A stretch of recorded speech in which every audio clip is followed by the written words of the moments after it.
berikan pujian yang terbaik bagi Dia, amin. Sama-sama kita tepuk tangan. Terpujilah namamu Yesus.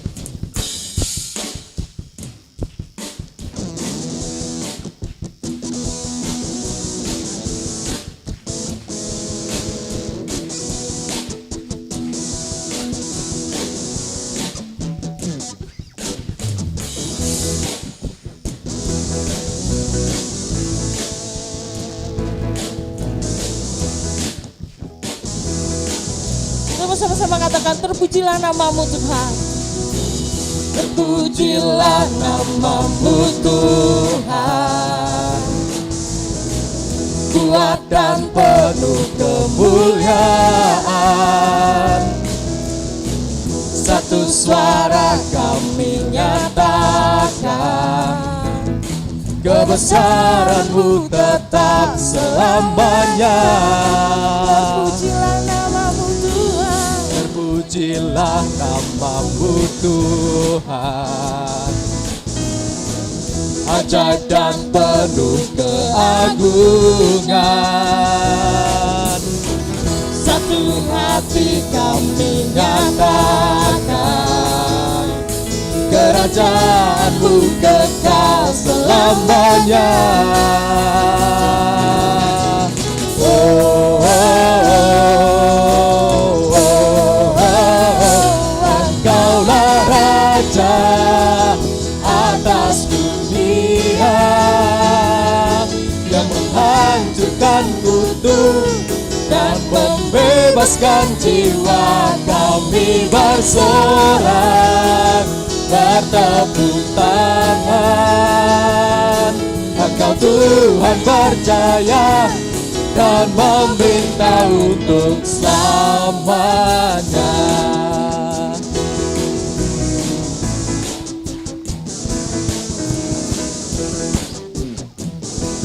Terpujilah namamu Yesus. Terpujilah namamu Tuhan. Dia ajaib, ajaib dan penuh keagungan. Satu hati kami nyatakan, kerajaan-Mu kekal selamanya. Oh, oh, oh, oh, oh. Engkaulah Raja atas dunia, yang menghancurkan kutuk dan membebaskan jiwa. Kami bersorak, bertepuk tangan. Engkau Tuhan berjaya dan memerintah untuk. Engkaulah Raja atas dunia, yang menghancurkan kutuk dan membebaskan jiwa. Engkaulah Raja atas dunia, yang menghancurkan kutuk dan membebaskan jiwa. Kami bersorak, bertepuk tangan. Engkau Tuhan berjaya dan memerintah untuk selamanya.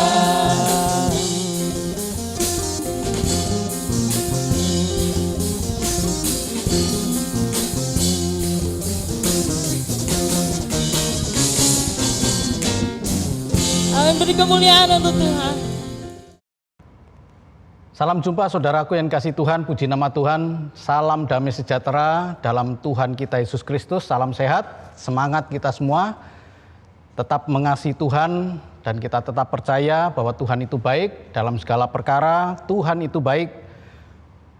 Saudaraku yang kasih Tuhan, pada hari ini tanggal 23 Mei 2021 adalah bertepatan dengan Hari Pencurahan Roh Kudus, karena hari ini adalah hari yang ke-50 dari peringatan Paskah yang sudah kita peringati. Mari coba kita akan belajar bersama-sama tentang Hari pencurahan Roh Kudus ini. Kita buka dalam Kisah Para Rasul 2 ayat 1 sampai dengan yang keempat. Kisah Para Rasul 2 ayat 1 sampai dengan yang keempat. Demikian bunyi firman Tuhan. Pentakosta, perikopnya. Ketika tiba hari Pentakosta, semua orang percaya berkumpul di satu tempat. Tiba-tiba turunlah dari langit suatu bunyi seperti tiupan angin keras yang memenuhi seluruh rumah di mana mereka duduk. Dan tampaklah kepada mereka lidah-lidah seperti nyala api yang bertebaran dan hinggap pada mereka masing-masing. Maka penuhlah mereka dengan Roh Kudus.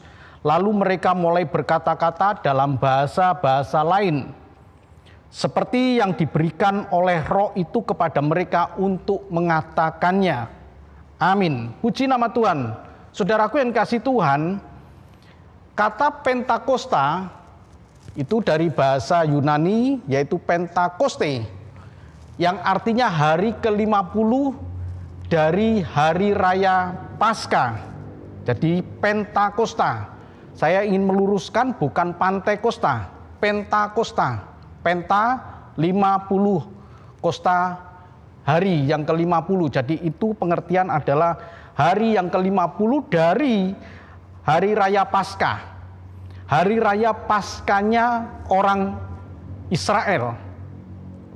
Nah, kita tahu di dalam ayat yang pertama, ketika tiba hari Pentakosta, semua orang berkumpul. Orang percaya berkumpul di satu tempat. Ini bukan untuk memperingati Pentakosta, tetapi mereka memperingati hari raya orang Israel yang disebut sebagai perayaan ucapan syukur atas hari panen gandum. Dikenal dengan nama Hari Raya 7 Minggu. Jadi mereka berkumpul karena mereka memperingati hari raya panen ini, ucapan syukur atas segala panen gandum yang sudah mereka dapatkan. Dan itu disebut sebagai hari raya 7 minggu. Mari kita coba lihat di dalam Ulangan 16. Ulangan 16 ayat yang ke-8 sampai dengan yang ke-10. Di dalam Ulangan 16 ini dikatakan demikian. 6 hari lamanya engkau harus makan roti yang tidak beragi.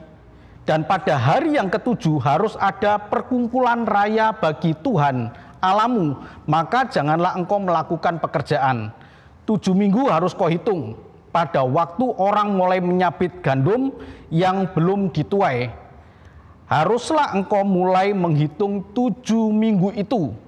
Ayat yang ke-10, kemudian haruslah engkau merayakan hari raya 7 minggu bagi Tuhan Allahmu, sekedar persembahan sukarela yang akan kau berikan sesuai dengan berkat yang diberikan kepadamu oleh Tuhan Allahmu. Amin. Saudaraku yang kasih Tuhan, ini adalah hari raya 7 minggu. Jadi mereka punya kewajiban untuk hadir datang di Yerusalem, di Bait Allah, untuk mempersembahkan korban sesuai dengan berkat yang mereka terima. Nah, luar biasa ini.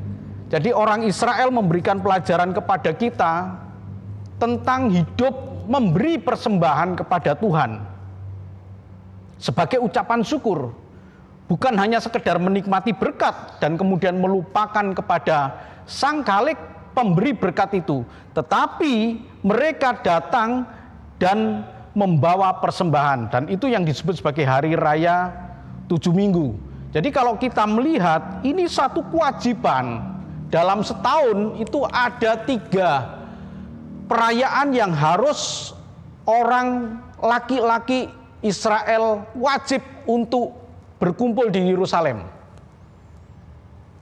Jadi dalam Keluaran 34 ayat 23 itu dikatakan bahwa ada 3 hari yang harus mereka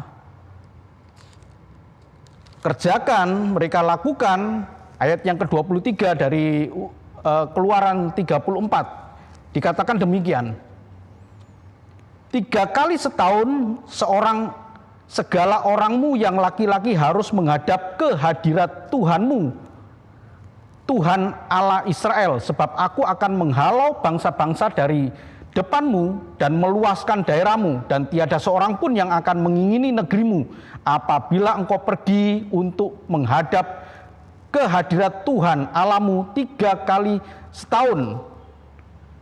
Nah, saudaraku yang kasih Tuhan, ketika mereka pergi tentu kosong negeri itu, tapi janji Tuhan begitu luar biasa, aku akan menjaga negerimu dan tidak ada musuhmu yang akan mengingini negerimu.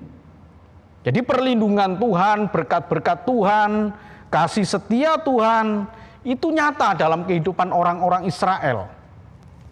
Jadi Allah yang mereka sembah tentu Allah yang sama yang kita sembah juga. Jadi kalau kita melihat di sini, ada kewajiban dari orang-orang laki-laki untuk berkumpul di sana. Nggak usah takut ketika mereka meninggalkan negeri itu, mereka berasal dari mana, kemudian ke Yerusalem, nggak usah takut. Jaminan Tuhan menyertai negeri mereka yang mereka tinggalkan. Nah, ketika mereka berkumpul, inilah pada ayat yang pertama dari Kisah Para Rasul 2, jadi saya mencoba menceritakan background-nya. Mereka berkumpul bukan untuk memperingati hari Pentakosta, tetapi memperingati hari 7 minggu. Dan kebetulan hari 7 minggu itu dipakai oleh Tuhan untuk menyatakan hari Pentakosta. Jadi jangan campur aduk ya, saudaraku yang kasih Tuhan ya. Jadi kalau kita membaca, ketika tiba hari Pentakosta, semua orang berkumpul di situ, di satu tempat, seolah-olah mereka berkumpul untuk Pentakosta. Jadi ada begitu banyak, begitu pula dengan Paskah. Jadi ketika Tuhan Yesus itu merayakan Paskah, itu bukan merayakan peringatan kebangkitan Tuhan Yesus. Tuhan Yesus itu memperingati Paskah, keluarnya bangsa Israel dari Mesir dengan mujizat Tuhan, dengan kuasa Tuhan yang begitu hebat. Itu yang mereka harus ingat. Jadi ketika Tuhan kemudian mengajak murid-murid makan, perjamuan makan di hari Paskah itu adalah Tuhan memperingati Paskahnya orang Israel. Nah, Paskah itu yang kemudian tiba, jadi pada proses Paskah itu yang kemudian tiba, ternyata Tuhan Yesus bangkit di situ. Jadi ada kematian Tuhan dan kemudian pada hari yang ketiga Tuhan bangkit. Dan kemudian disitulah orang Israel memperingati Paskah yang bertepatan dengan kebangkitan Tuhan dari kematian. Sehingga kita mengenal bahwa Paskah adalah kebangkitan Tuhan. Begitu pula dengan Pentakosta. Jadi pada saat itu mereka berkumpul. Momen ini dimanfaatkan oleh Tuhan untuk menyatakan janjinya seperti yang dikatakan tadi. Jadi hari raya 7 minggu di dalam Alkitab, Bapak Ibu harus mengetahui supaya tidak bingung, itu memiliki beberapa nama yang berbeda tetapi eksistensinya sama, yaitu hari raya 7 minggu. Yang pertama, itu disebut sebagai hari raya menuai. Dalam Keluaran 23 ayat yang ke-16, itu dikatakan mereka memperingati hari raya menuai. Jadi dihitung pada waktu penuaian yang terakhir, kemudian mereka harus menghitung 7 minggu lamanya.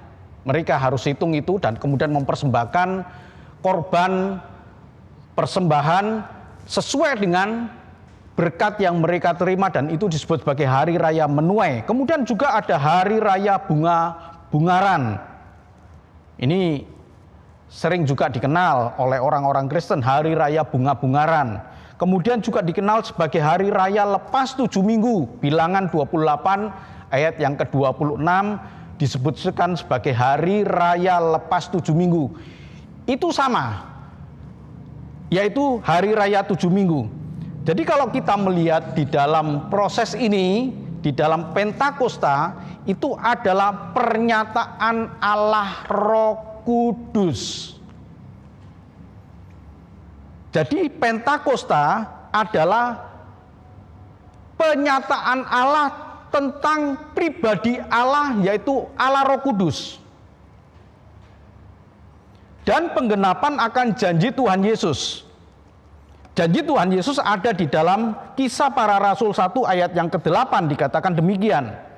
Tetapi kamu akan menerima kuasa kalau Roh Kudus turun ke atas kamu, dan kamu akan menjadi saksiku di Yerusalem dan di seluruh Yudea dan Samaria dan sampai ke ujung bumi. Tetapi kamu akan menerima, ini janji Tuhan. Sebelumnya pada waktu Tuhan Yesus bertemu dengan murid-murid ketika Tuhan Yesus selama 40 hari menampakkan diri, dan pada bagian terakhir, pada hari terakhir itu kemudian Tuhan Yesus terangkat dan mengembusi mereka dengan Roh Kudus-Nya. Mereka sudah menerima. Tetapi legalitas dari pencurahan Roh Kudus, pernyataan Allah Roh Kudus itu dinyatakan pada hari yang ke-50, pada waktu orang percaya dari segala penjuru dunia ini berkumpul di Yerusalem. Orang Israel berkumpul di situ, kemudian dinyatakan oleh Tuhan, yaitu Pentakosta sebagai hari pencurahan Roh Kudus, untuk menyatakan bahwa Allah Roh Kudus diturunkan oleh Allah. Dan itu sebagai penggenapan janji Tuhan. Jadi janji Tuhan di dalam ayat yang ke-8 dari Kisah Para Rasul 1 tadi, tetapi kamu akan menerima kuasa. Yang perlu Bapak Ibu ketahui di sini, yang perlu kita renungkan, yang perlu kita pahami, kuasa dan Roh Kudus. Kalau Roh Kudus turun ke atas kamu, selama Roh Kudus belum turun, maka belum ada kuasa. Tapi murid-murid sudah menerima. Jadi tidak mungkin Tuhan meninggalkan mereka selama 10 hari pada waktu Tuhan sudah terangkat, dan kemudian 10 hari itu murid-murid tanpa pendampingan, tidak mungkin, karena janji Tuhan, aku tidak akan membiarkan kamu sebagai yatim piatu. Tapi Tuhan menyertai mereka dengan minta kepada Bapa Roh Kudus untuk menyertai murid-murid itu. Hanya saja legalitasnya, upacara pengesahannya itu ada di dalam hari raya Pentakosta itu. Pada hari yang ke-50 itu bertepatan dengan orang memperingati hari raya orang Israel, yaitu 7 minggu, hari raya panen, hari raya pengucapan syukur itu. Dan mereka berkumpul dari berbagai tempat. Tentu mereka diberkati Tuhan, sekalipun terpisah dengan tempat dimanapun mereka berada. Berkat Tuhan, Tuhan nyatakan kepada orang-orang Israel di berbagai tempat, sehingga mereka datang ke Yerusalem dengan ucapan syukur. Jadi dapat kita bayangkan, hari itu adalah hari yang ramai sekali, penuh riuh sekali, karena hari itu berkumpul orang percaya dari seluruh tempat itu ya. Dikatakan tadi mereka berkumpul. Jadi kalau Bapak Ibu lihat di dalam Kisah Para Rasul 2, kemudian ayat yang ke-7 itu dikatakan mereka semua tercengang karena mereka berasal dari berbagai tempat di situ ya, ada dari Mesopotamia, Parsia, Media dan sebagainya. Mereka berkumpul di situ. Jadi bukan hanya murid-murid saja.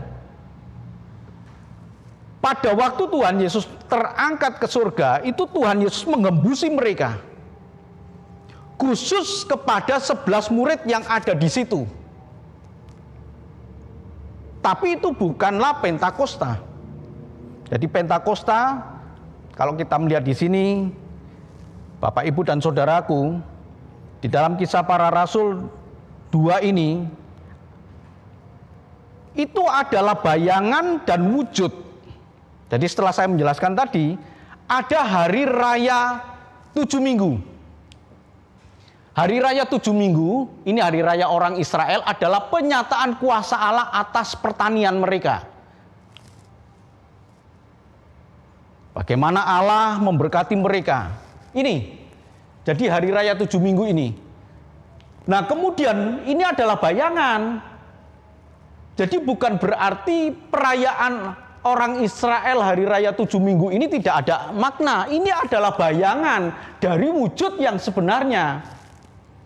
Nah wujud yang sebenarnya itu adalah Pentakosta, pencurahan kuasa Allah bukan atas hasil pertanian, tetapi pencurahan kuasa Allah dengan Roh Kudus-Nya ke dalam pribadi orang percaya. Kalau tadi kan pernyataan kuasa Allah atas hasil pertanian, sehingga mereka menikmati panen yang melimpah.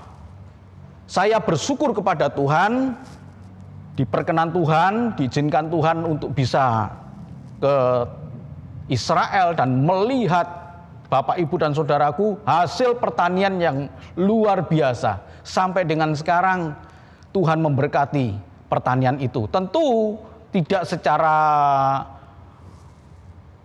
saya katakan bukan hal yang aneh gitu, dalam pengertian seperti simsalabim kemudian hasil panen melimpah. Tidak, Tuhan memberkati orang Israel itu dengan intelektualnya. Sistem pertaniannya luar biasa hebat. Bagaimana tanah kering itu bisa menghasilkan air yang begitu melimpah. Itu kuasa Allah dinyatakan dengan intelektual, dengan teknologi yang luar biasa. Dan saya melihat, wah, anggurnya itu besar-besar sekali, menyenangkan sekali ya. Pisang-pisangnya juga demikian. Dan masih banyak buah-buahan, hasil-hasil pertanian. Padinya saja enaknya luar biasa itu ya. Jadi saya harap Bapak Ibu yang menyaksikan ini yang belum pernah ke Israel punya gairah, aku pengen ke sana gitu ya. Mulai nabung ya. Mulai nabung, mulai punya gairah, tapi itu bukan satu keharusan ya, bukan satu keharusan, enggak, itu bukan hukum wajib, bukan. Hanya sekedar kita ingin ke sana untuk melihat ya. Tapi saat-saat sekarang ini tentu dipertimbangkan karena keamanannya sangat mengkhawatirkan. Terjadi perang antara Israel dengan Palestina yang dipimpin oleh Hamas, karena partai yang berkuasa di Palestina itu adalah partai Hamas. Partai Hamas yang Bapak Ibu ketahui, yaitu dia adalah Islam yang bergaris keras. Ya. Tapi ini penyataan Tuhan. Ini kenyataan yang tidak bisa disangkal. Bagaimana Tuhan memberkati. Nah sekarang Pentakosta ini sama. Tapi bukan bayangan, wujudnya adalah kuasa Allah dalam diri pribadi. Saya bacakan ayat 17 sampai dengan ayat yang ke-18 dari Kisah Para Rasul 2 ini. Bagaimana kuasa Allah itu dinyatakan. Ya. Sama seperti kuasa Allah dinyatakan di dalam bidang pertanian, agronomi. Sekarang kuasa Allah dinyatakan dalam pribadi. Ayat 17 sampai dengan ayat yang ke-18. Ini kan khotbah Petrus. Ya, ketika Petrus sudah mengalami Pentakosta, pencurahan Roh Kudus, dan kemudian Petrus melanjutkan misi Tuhan dengan semangat yang luar biasa, yang betul-betul hebat dibandingkan dengan Petrus yang terdahulu. Bapak Ibu tentu sudah mengetahui Petrus adalah penyangkal Tuhan Yesus 3 kali, dan Petrus katakan, aku tidak kenal dia. 3 kali dia katakan, aku tidak kenal dia, tidak kenal dia. Bagaimana iman Petrus yang drop, iman Petrus yang jatuh, dan kemudian dicas oleh Tuhan dengan Roh Kudusnya, dan makin ditambah lagi dengan semangat dari Pentakosta ini. Jadi api Pentakosta itu ada di dalam kehidupan Petrus ini. Ketika Petrus menghadapi orang banyak, kemudian Petrus berkata, orang-orang itu tidak mabuk. Karena ada yang berkata, oh dia mabuk. Semua mabuk karena berkata-kata dengan bahasa-bahasa yang lain. Dan kemudian Petrus ayat 17 berkata, akan terjadi pada hari-hari terakhir, demikianlah firman Tuhan, bahwa aku akan mencurahkan rohku ke atas semua manusia. Maka anak-anakmu laki-laki dan perempuan akan bernubuat, dan teruna-terunamu akan mendapat penglihatan-penglihatan, dan orang-orangmu yang tua akan mendapat mimpi. Ayat 18, juga ke atas hamba-hambaku laki-laki dan perempuan akan kucurahkan rohku pada hari-hari itu, dan mereka akan bernubuat. Bernubuat itu berkata-kata dalam nama Tuhan. Bisa memprediksi apa yang belum terjadi, dia bernubuat. Atau juga berkata-kata yang menguatkan, itu juga bernubuat. Bersaksi dalam nama Tuhan Yesus, menjadi saksi Tuhan, itu juga bernubuat. Jadi semua perkataan yang dalam nama Tuhan, itulah yang disebut sebagai bernubuat. Kalau tadi adalah orang laki-laki yang punya hak untuk berkata-kata. Tapi sekarang kita lihat, juga ke atas hamba-hambaku laki-laki dan perempuan akan kucurahkan rohku pada hari itu, dan mereka akan bernubuat. Mereka akan berkata-kata, memperkatakan segala perbuatan Tuhan yang ajaib. Dan perbuatan Tuhan yang ajaib itu Bapak Ibu, puncaknya ada di dalam kematian Tuhan Yesus Kristus di kayu salib. Itulah sumber beritanya. Keselamatan di dalam Tuhan Yesus, itulah sumber beritanya. Petrus mendapatkan Pentakosta, mendapatkan pencurahan Roh Kudus. Jadi kalau kita lihat, Petrus kemudian muncul menjadi Petrus yang baru. Bukan Petrus yang menolak Tuhan Yesus tadi, yang berkata, aku tidak kenal dia.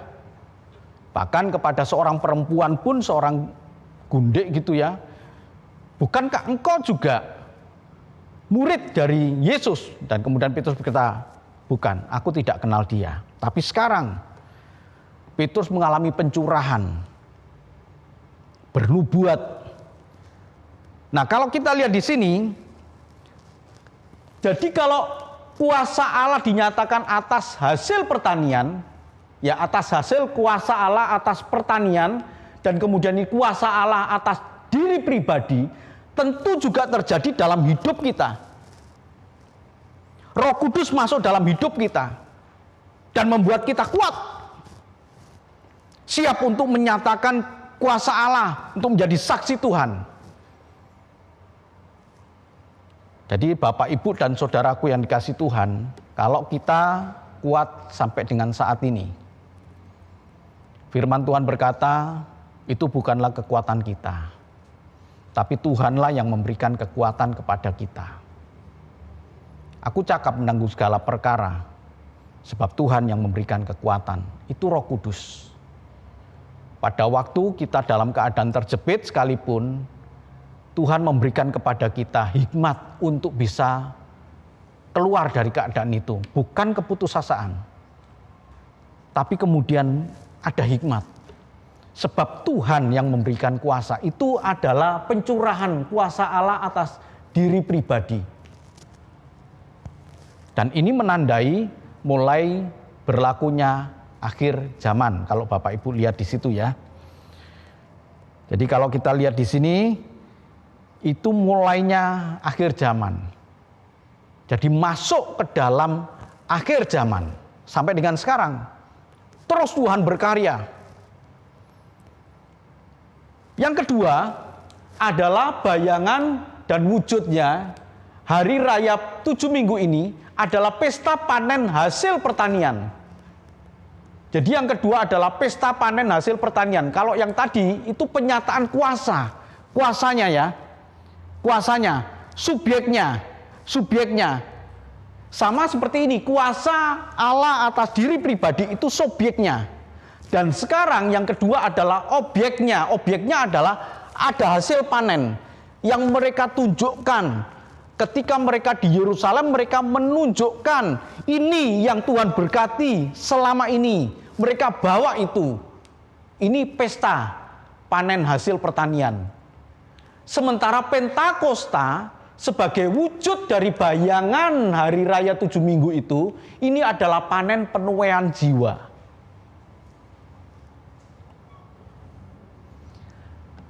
Hari raya penuaian jiwa. Kisah Para Rasul 2 ayat 38 sampai dengan ayat yang ke-42. 38 sampai dengan ayat yang ke-42. Jawab Petrus kepada mereka, ketika orang-orang bertanya, apakah yang harus kami perbuat, saudara-saudara? Ketika mendengar kesaksian Petrus tentang Yesus yang disalib, kemudian mereka bertanya, apa yang harus kami perbuat? Ayat 38 berkata, jawab Petrus kepada mereka, bertobatlah dan hendaklah kamu masing-masing memberi dirimu dibaptis dalam nama Yesus Kristus untuk pengampunan dosamu, maka kamu akan menerima karunia Roh Kudus. Ayat 39, sebab bagi kamulah janji itu dan bagi anak-anakmu dan bagi orang-orang yang masih jauh, termasuk kita ini yang masih jauh, itu berlaku. Jadi bukan hanya untuk orang Israel saja, yaitu sebanyak yang akan dipanggil oleh Tuhan Allah kita.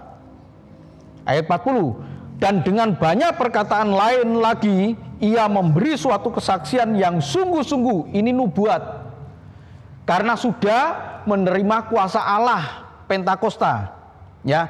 Dan dengan banyak perkataan lain lagi, ia memberi suatu kesaksian yang sungguh-sungguh, dan ia mengecam dan menasihati mereka. Selain menyatakan kesaksian terhadap Tuhan Yesus Kristus, mereka pun juga memberikan nasihat. Mengecam itu memperingatkan akan dosa mereka. Katanya, berilah dirimu diselamatkan dari angkatan yang jahat ini. Ayat 41, orang-orang yang menerima perkataan itu memberi diri dibaptis, dan pada hari itu jumlah mereka bertambah kira-kira 3.000 jiwa.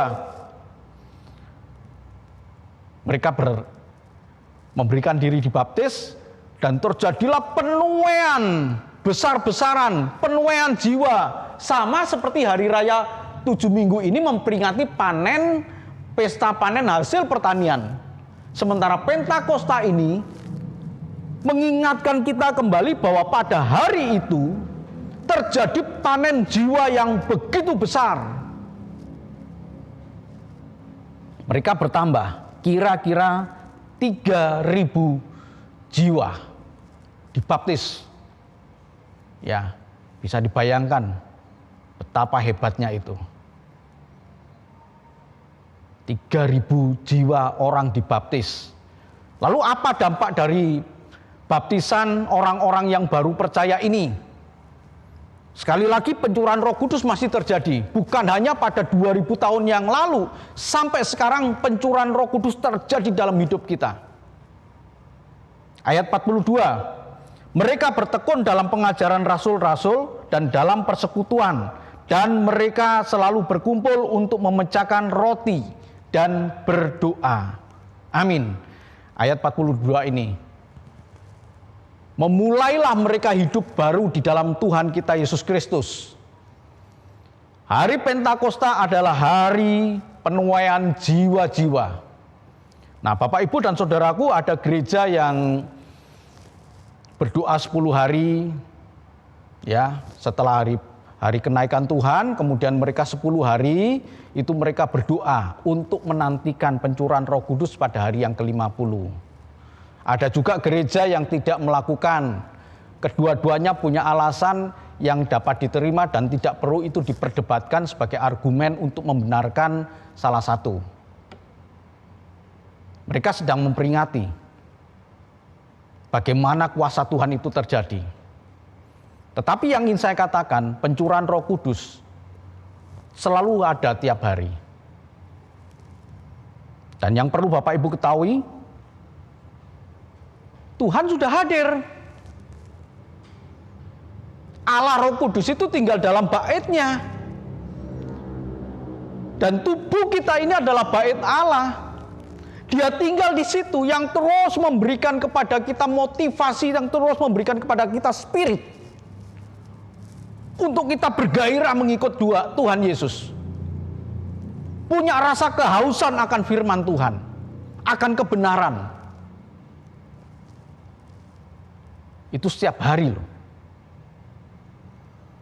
Jadi kalau mereka doa 10 hari bukan berarti sebelumnya belum ada pencurahan Roh Kudus dan kemudian mereka menantikan pencurahan Roh Kudus pada hari yang ke-50. Kalau ada gereja yang doa 10 hari seolah-olah pada hari yang ke-50 itu baru kemudian terjadi pencurahan Roh Kudus. Bukan.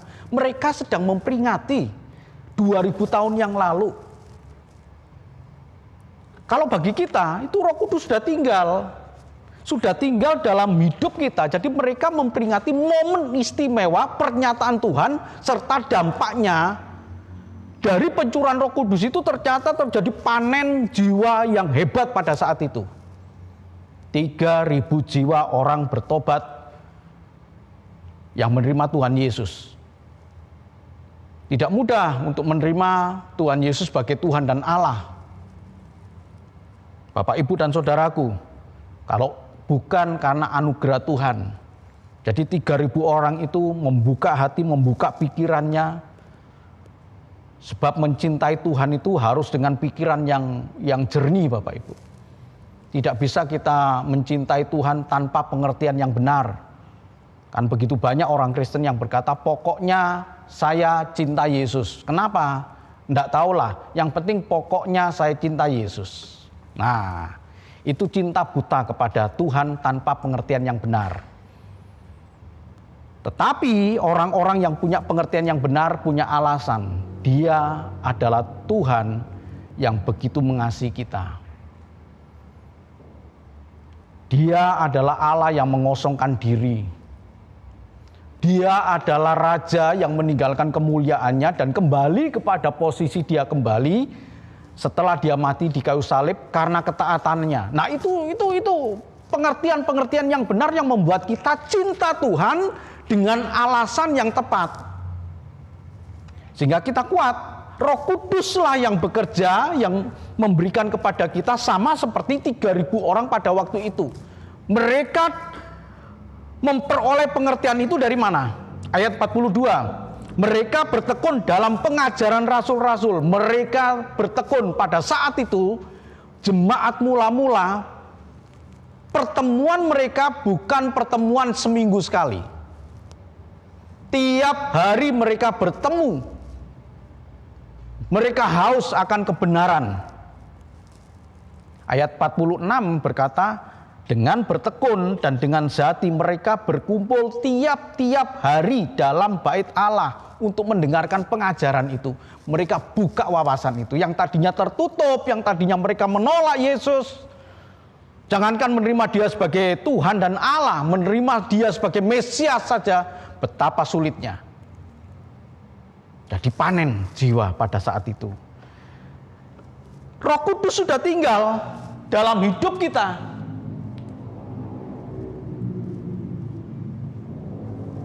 Konsekuensinya kalau Roh Kudus tinggal dalam hidup kita, janganlah hendaknya kerajinanmu kendor. Roma 12 ayat yang ke-11. Ayat ini ayat yang sudah terkenal Bapak Ibu, tapi saya rindu kita memahami lagi, kita mengingat kembali perkataan dari Rasul Paulus ini, dari Rasul Paulus kepada jemaat yang ada di Roma untuk mengingatkan kembali bahwa tubuh kita ini Roh Kudus sudah tinggal. Setelah Roh Kudus itu tinggal, kemudian Roma 12 ini yang berbicara tentang persembahan yang benar, ya. Bukan hanya kita memberikan persembahan dalam bentuk korban. Pada waktu itu kan memang kambing domba masih berlaku. Hasil pertanian dia bawa masih berlaku. Tetapi ya kalau zaman sekarang kan orang bawa duit untuk persembahan. Tetapi lebih dari itu, firman Tuhan berkata, persembahkanlah tubuhmu sebagai satu persembahan yang hidup. Menyadari bahwa tubuh ini adalah bait suci Allah, di mana roh Allah tinggal, kita persembahkan tubuh kita ini sebagai satu persembahan yang hidup, yang kudus, dan yang berkenan. Kemudian ayat yang ke-11 dari Roma 12 ini berkata, janganlah hendaknya kerajinanmu kendor, biarlah rohmu menyala-nyala dan layanilah Tuhan. Orang yang di Roma, yang menerima surat Rasul Paulus ini, yang ditulis dalam penjara, Rasul Paulus kan di penjara, di Roma ini, kemudian dia menulis. Walaupun dia terbatas oleh sel-sel penjara, tetapi jiwanya tidak pernah terbatas. Jiwanya merdeka. Jiwanya merasakan sukacita yang besar. Dan dia katakan, janganlah hendaknya kerajinanmu kendor. Bayangkan Bapak Ibu, yang menulis adalah seorang yang di penjara. Tapi dia pasti punya, sebelum dia memberikan nasihat, janganlah kerajinanmu kendor. Rasul Paulus tidak mengendorkan kerajinannya. sebagai bentuk persembahan yang benar, yang kudus, yang berkenan kepada Allah. Sehingga dia bisa memperingatkan, memberikan nasihat supaya jangan kendor. Bapak, Ibu, dan saudaraku, masa-masa sukar ini kita begitu banyak dalil. Orang-orang manusia itu kan makhluk yang pandai sekali berdalil kan. Untuk menyatakan kerajinannya kendor, untuk menyatakan rohnya itu menyala-nyala, dia punya dalil. Ya maklumlah Pak Pendeta, keadaan kan susah. Maklumlah Pak Pendeta, keadaan begini. Kendornya itu dia punya alasan. Tidak bisa Bapak Ibu. Justru keadaan semacam ini kita harus menyala-nyala. Biarlah rohmu menyala-nyala dan layanilah Tuhan. Kendor berdoa, kendor beribadah, kendor apalagi ya, saya bukan pendeta yang matre sih ya, kendor memberikan persembahan, keadaan sudah sulit ini begini. Tapi kemudian mereka kendor dalam segala hal. Karena roh Allah tinggal di sini. Tuhan pakai tubuh kita menjadi baitnya.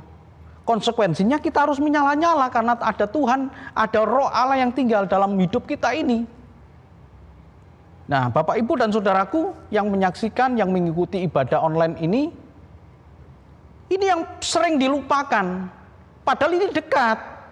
Kita tinggal menundukkan kepala, kita tinggal melihat tubuh kita ini, ya di sini ada roh Allah tinggal.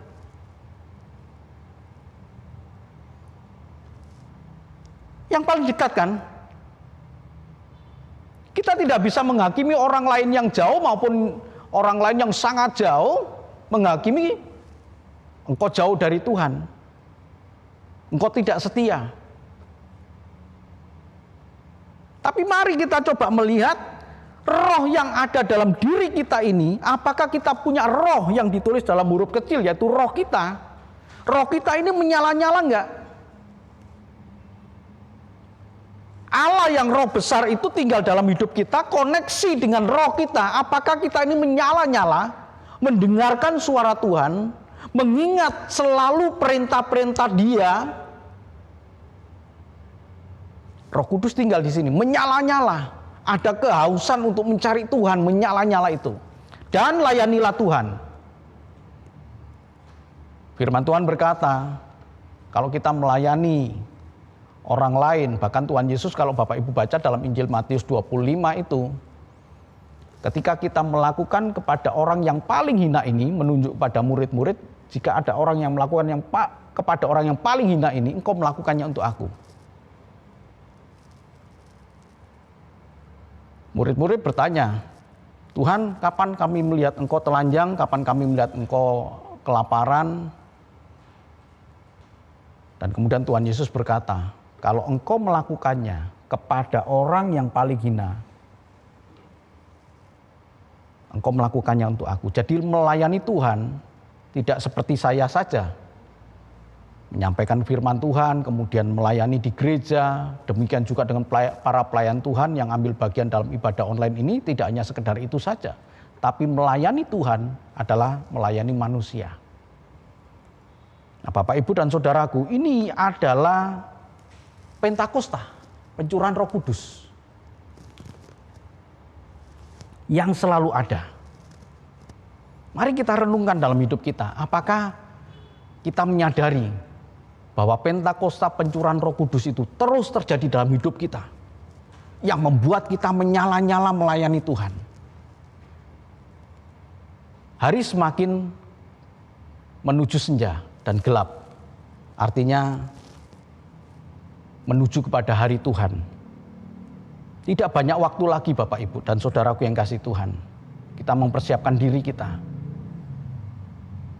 untuk menyambut kedatangan mempelai laki-laki. Biarlah rohmu menyala-nyala dan layanilah Tuhan. Jangan hendaknya kerajinanmu kendor. Firman Tuhan berkata pada saat ini. Mari Bapak, Ibu, dan saudaraku, sesulit apapun keadaan kita, seberat apapun kesukaran hidup kita, entah itu sakit penyakit, entah itu ekonomi, entah itu permasalahan di dalam pekerjaan, di dalam usaha pekerjaan Bapak Ibu, wira swasta atau apapun. Tidak ada jaminan kita hidup tanpa problem. Ada perkara, ada kendala di dalam usaha pekerjaan Bapak Ibu. Tetapi yang ingin saya katakan, Tuhan memberikan jaminan untuk menyertai kita.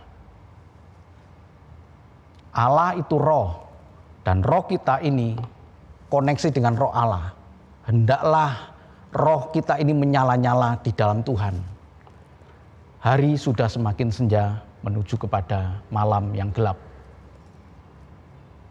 Kita persiapkan diri kita sebaik mungkin untuk menyambut kedatangan Tuhan. Tuhan Yesus memberkati. Amin.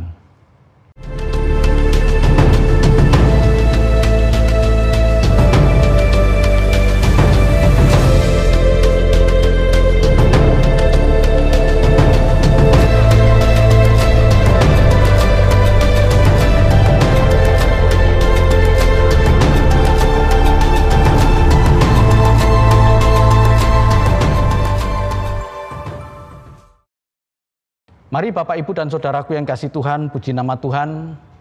Di akhir ibadah ini, saya ingin mengundang kepada Bapak Ibu untuk tetap memberikan hormat kepada Tuhan. Kita bersatu di dalam doa, mari kita tundukkan kepala. Bapa yang baik, kami bersyukur kepada Engkau Tuhan. Engkau Allah yang sungguh mengasihi kami Tuhan. Kebenaran firman-Mu telah kami dengar Tuhan. Hari ini kami memperingati hari Pentakosta pencurahan Roh Kudus yang mengingatkan kami bahwa Allah Roh Kudus, Allah yang kudus tinggal dalam hidup kita untuk memberikan terang supaya hidup kami menjadi terang bagi dunia, supaya hidup kami menjadi garam dunia dan menyampaikan kabar baik, kabar keselamatan kepada semua orang. Inilah sukacita yang kami terima pada saat ini, bahwa Engkau Tuhan Allah yang menyertai kami sebagai bukti bahwa Engkau berjanji untuk menyertai kami, dan ternyata Engkau tinggal dalam hidup kami. Terima kasih Tuhan, terima kasih. Segala problema hidup kami Tuhan, kami yakin dan percaya Engkau memegang tangan kami. Hari ini Tuhan, kami siap untuk menerima kebenaran firman-Mu Tuhan yang sudah kami dengar, dan kami siap untuk mendengar, untuk memperoleh berkat-berkat yang datang daripada Engkau Tuhan. Bapak, Ibu, dan Saudaraku yang kasih Tuhan, terimalah berkat dan anugerah dari Allah Bapa di surga. Kasih dan cinta Tuhan kita Yesus Kristus, anaknya yang tunggal, dan penghiburan kekuatan dari kuasa Roh Kudus menyertai kita mulai saat ini, esok, bahkan sampai Maranatha Tuhan Yesus datang menjemput kita. Terpujilah Engkau Tuhan, Allah yang besar, Allah yang maha kuasa. Engkau Allah yang memberkati kami, Engkau Allah yang melindungi kami.